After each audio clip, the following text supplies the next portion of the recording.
सोचिए कि आप जिस एग्जाम की तैयारी कर रहे हैं, क्या आपने उस एग्जाम्स के सिलेबस को 100% सिलेबस को क्या ढंग से तैयार किया था?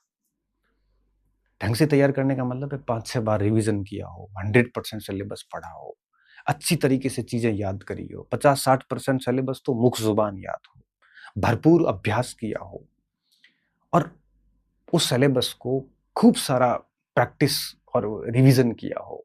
लिमिटेड कंटेंट आपके पास में हो, केवल पढ़ाई नहीं बल्कि उसको याद भी किया हो, कंसिस्टेंसी के साथ लगे रहे हो। क्या ये सब किया है आपने? क्या ऐसा तो नहीं है कि कभी आप एक तैयारी कर रहे हो अध्यापक की, कभी वरिष्ठ अध्यापक की ओर जा रहे हो, कभी सीईटी की तरफ जा रहे हो? क्या ऐसा कर रहे हो? आप सोचना कभी गलती कहाँ रह रही है। अब मुझे पूछोगे, मेरे पास ऐसे अनगिनत मैसेज आए इन दिनों कि सर खूब पढ़ाई करी, मैं फेल हो गया या फेल हो गई। मेरे मस्तिष्क में आता है मैं क्या जवाब दूं, इसलिए मुझे वीडियो बनाना पड़ा कि बेटा आपकी कमी आपसे बेहतर कोई नहीं जान सकता। हम सारी कॉमन कमियां बता सकते हैं, उनमें से आपने कौन सी की है ये आपको ही पता है।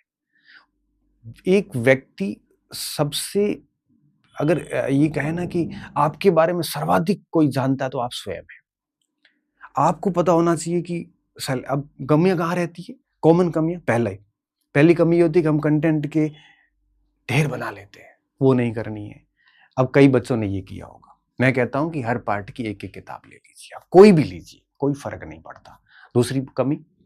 दूसरी कमी ये होती है कि हम याद नहीं करते बल्कि हम उसको पढ़ते जाते हैं। अब पढ़ने से कुछ नहीं होता, उसको याद करना पड़ता। आंखें बंद करके सोचिए कि आप उसको याद कर पा रहे कि नहीं पा रहे। कई बच्चे ऐसे होते हैं पढ़ते 20-20 बार है लेकिन याद किया नहीं उसको। क्या ये गलती तो नहीं कर रहे? तीसरी बात, हर पढ़े हुए टॉपिक के पुराने क्वेश्चंस वगैरह हर आयाम से सोच सोच के उसका प्रैक्टिस की कि नहीं करी। अगर नहीं करी तो परीक्षा हॉल में गलतियां होगी। फिर बार बार उसका रिवीजन किया कि नहीं किया। पढ़ते वक्त दिमाग में एज्यूम किया था कि नहीं कर रहे थे कि इसका कैसे क्वेश्चन बन सकता है। क्या आप एक ही परीक्षा को लेके बढ़िया तरीके से तैयारी कर रहे हैं या आप डाइवर्ट हो रहे हैं बार बार? तो आप सभी चीजों पे मंथन कीजिए, गलती कहां रह रही है। और मैं विश्वास के साथ कह सकता हूं कि अगर आप एक आधा घंटा घंटे पर बैठ के न्यूट्रल होकर सोचोगे, खुद के प्रति ईमानदार होना बेटा बहुत जरूरी है। अगर आप खुद के प्रति ईमानदार नहीं हैं तो आप अपनी गलती को कभी स्वीकार नहीं करोगे, आप उसको इग्नोर करोगे। और बीमारी हो या गलती हो, उसको जितना इग्नोर करोगे ना, वो दुगुने अटैक के साथ वापस आएगी। बीमारी को एक्सेप्ट करो, गलती को एक्सेप्ट करो, कमियों को एक्सेप्ट करो। और इसके लिए आपका ईमानदार होना बेहद जरूरी है। अगर आप ईमानदार नहीं होंगे तो आप गलतियों को एक्सेप्ट नहीं करोगे बल्कि आप दोषारोपण करोगे। और अगर गलतियां एक्सेप्ट नहीं हुई तो वही ढाक के 3 बात वापस ब्लंडर होगा आगे जाके और आप फिर से फेल होंगे। एक विद्यार्थी अगर बहुत न्यूट्रल होके सोचता है, बहुत न्यूट्रल होके, खुद के प्रति क्रूल होके, एकदम से क्रूल का मतलब निर्दयी होके एकदम कि मेरे में ये कमियां है, वो लिख ले 4-5 कमियां जो मैंने आपको बताई, इनमें से हर व्यक्ति एक दो कर रहा होता है, तो निश्चित तौर पे वो अपनी कमियां निकाल सकता है। अब बच्चे कह रहे सर हमारे फर्स्ट पेपर में 40% नहीं हुए फर्स्ट ग्रेड के अंदर। क्यों नहीं हुए? आपकी गलती मुझे ज्यादा आती कई बार। क्यों? जैसे इतिहास थी, 15 प्रश्न में से 10-12 करने योग्य प्रश्न थे, 10 प्रश्न। ज्योग्राफी के प्रश्न 10 के आसपास थे, 6-7 प्रश्न करने योग्य थे। मैनेजमेंट वगैरह इतना टिपिकल नहीं आया था, 15 प्रश्न आए थे, 10 प्रश्न करने योग्य थे। करंट भी इस बार 4-5 प्रश्न करने योग्य थे। हिंदी भी इस बार 2-3 प्रश्न करने योग्य थी। रीजनिंग गणित में भी 2 प्रश्न रीजनिंग के करने योग्य थे। अब आप बताओ, ये कुल मिला के 40 से 45 क्वेश्चन होते हैं। फिर आप 20-25 का स्कोर कैसे करके आए? अब मेरे को आप गालियां निकाल सकते हो कि सर हर पोर्शन में इतनी ज्यादा डीप दे दिए, ये वो। आपको वो 30 प्रश्न डीप दिख रहे हैं, 40-45 आप डीप तैयारी करो। अब आप अगर सिस्टम को और आरपीएससी को दोष देके फिर आगे फेल होंगे। आपकी इस तरह से दोषारोपण करने से आरपीएससी तो ऐसा तो है नहीं आपके लिए पेपर आसान करेगी। अच्छा, जो 35% करके आए हैं वो भी तो करके आए हैं। आप एक्सेप्ट करिए कि मुझे गणित नहीं आती तो मुझे काम करना है। परीक्षा हॉल में आप एक्सेप्ट करोगे मेरी इस बात से कि आप एग्जाम हॉल के अंदर 5-5 6-6 गलतियां सिली मिस्टेक्स करके आए हो।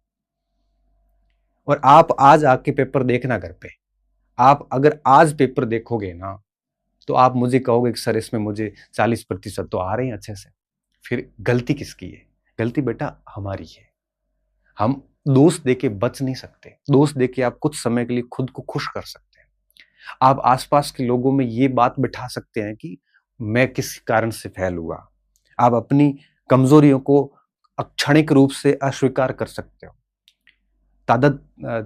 तादात्म्य बोलते, क्या बोलते हैं साइकोलॉजी में, वो स्थापित कर सकते हो। पर वापस फेल होंगे आगे जाके, इसलिए एक्सेप्ट कीजिए चीजों को, उस पर काम कीजिए। अब आप कह रहे हो सर परीक्षा हॉल में मिस्टेक हो गई, ये भी आपकी गलती क्यों हुई? पेपर को ध्यान से पढ़ना था। हमने 10 बार वीडियो बना बना के कहा था कि पेपर कैसे करना है, कई बच्चों ने पास भी किया। तो मैं ये बात क्यों बता रहा हूं? मैं इसलिए बता रहा हूं कि आप उन कमियों को फाइंड आउट करिए। तो एनर्जी जब पॉजिटिव वे में लगती है ना, तब बच्चा अपनी कमियों से रूबरू होता है और फिर उसके ऊपर वो काम करना शुरू करता है। और जब कमियों पे काम करना शुरू करता है व्यक्ति, तो मैं लिख के दे सकता हूं कि वो फेल नहीं हो सकता। अब आप मुझे वापस ये कह सकते हो कि सर लाखों अभ्यर्थी बैठते हैं, उसमें सैकड़ों ही पास होते हैं, तो मैं वापस वही बात कहूंगा, इन लाखों में से सैकड़ों ही होते जो कमियों पे काम करते हैं। बाकी व्यक्ति कमी पे काम करना आसान काम नहीं है बेटा। कमी एक्सेप्ट करना ही बहुत बड़ी चैलेंज है कि मेरे में कोई कमी है तो मैं स्वीकार नहीं कर सकता। व्यक्ति की प्रवृत्ति होती है, टेंडेंसी होती है, ह्यूमन टेंडेंसी है ये। जब कमी एक्सेप्ट ही करने की प्रवृत्ति नहीं है 90% लोगों में, अब तो बताओ, तो जब कमी एक्सेप्ट ही नहीं कर रहे हम तो सुधार कैसे करोगे? और जितने भी मैसेजेस मेरे पास आए 3-4 दिन से मैं देख रहा था, किसी ने ये नहीं लिखा मेरी सर ये कमी रही, सबने यही लिखा है कि बस सर मेरे नसीब ठीक नहीं थे, किसी ने कहा मेरी नियति ठीक नहीं थी, पता नहीं कहाँ कमी रह रही, सर मुझे कमी का पता ही नहीं चल रहा। जो भी ये लिख रहा है, मैं बहुत ही कड़वे शब्दों में बोल रहा हूँ, आपको बुरा लग सकता है ये बात, आप ईमानदार नहीं है, आप एक्सेप्ट नहीं कर रहे हैं आपकी कमी कहाँ है। और अगर आप ईमानदार है फिर भी ये लिख रहे हैं, इसका मतलब आप अभी भी ना समझ है, आप अभी भी मंथन नहीं कर रहे हैं कि आपकी कमी कहाँ रह रही। कमी के बिना कभी भी इस तरह से रिजल्ट खराब नहीं होते। ठीक है, एक बार हो सकता है, 2, 3, 4 बार नहीं होते। अब लाखों में सर आपको सर सैकड़ों सीट तो 6 लाख बच्चे बैठे, 20 लोग, 40, 50, 100 लोग लेने थे। यहाँ जरूर काम करता है कि यहाँ आपकी एक आधी मिस्टेक आपको बार कर सकती है, लेकिन जब 1000 सीट हो या 200 सीट हो, 500 सीट हो, यहां पर मैं कह रहा हूं कि उन लाखों में से कुछ सैकड़ों लोग ही होते हैं जो सच में कमियों पे काम करते हैं। तो मैं यही कहूंगा कि अपनी जो असफलता के बाद, विफलता के बाद में जो एनर्जी है, उसको पॉजिटिव वे में ले जाइए।